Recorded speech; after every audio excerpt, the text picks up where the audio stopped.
Isang mapagpalang araw sa ating lahat. Ako ang inyong lingkod, Elijah Paul Jan Valdez at welcome sa ating daily devotions. Ang ating verse for the day ay nasa 1 chapter 13 verse 34 to 35. Sinasabi dito na isang bagong utos ang ibinigay ko sa inyo ngayon. Mag-ibigan kayo kung paano ko kayong iniibig. Gayon din naman, mag-ibigan kayo. Kung kayo'y mag-iibigan, makikilala ng lahat na kayo'y mga alagad ko. Ang pamayanan ni Jesus ay tahasang itinayo sa pundasyon ng pag-ibig. Inutusan ni Jesus ang kanyang mga tagasunod na magmahalan sa isa't isa, gaya ng pag-ibig niya sa kanila. Ano pa't ginagawa ang pag-ibig bilang pangunahing katangian ng isang Kristiyanong komunidad at isang mahalagang paraan upang makilala ang kanyang mga alagad.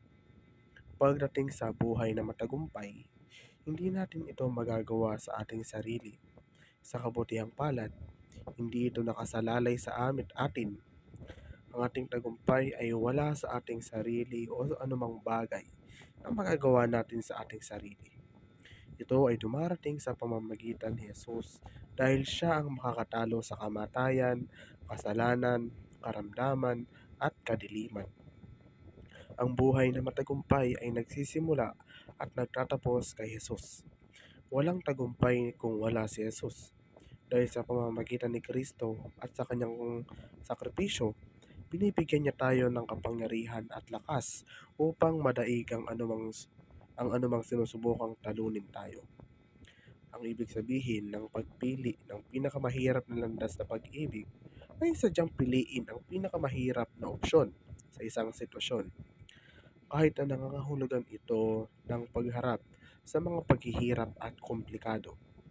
Dahil ito ang landas na humahantong sa tunay, makabuluhang pag-ibig, kadalasang nagpapahiwatig na ang tunay na pag-ibig ay nangangailangan ng pagsisikap at sakripisyo, hindi tulad ng mas madaling mga opsyon na maaaring hindi gaanong katuparan. Ang pagsasang-ayon ng Diyos ay hindi isang bagay na makukuha ng sino man sa atin kahit gaano pa tayo kahirap.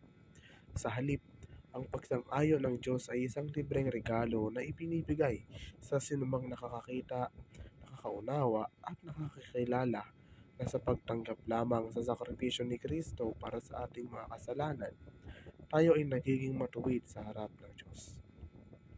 Ang ibig sabihin ng pagpili sa landas ni Kristo ay aktibo at sadyang nagpapaabot ng pagmamahal sa mga tila mahirap mahalin o itinturing na hindi kaibig-ibig, na sumasalamin sa mga turo ni Jesus, na mahalin ang iyong mga kaaway at magpakita ng habag kahit sa mga taong maaaring hindi karapat-dapat dito, na nagpapakita ng walang pag-iimpot at walang kondisyong pag-ibig na sumasalamin sa biyaya ng Diyos.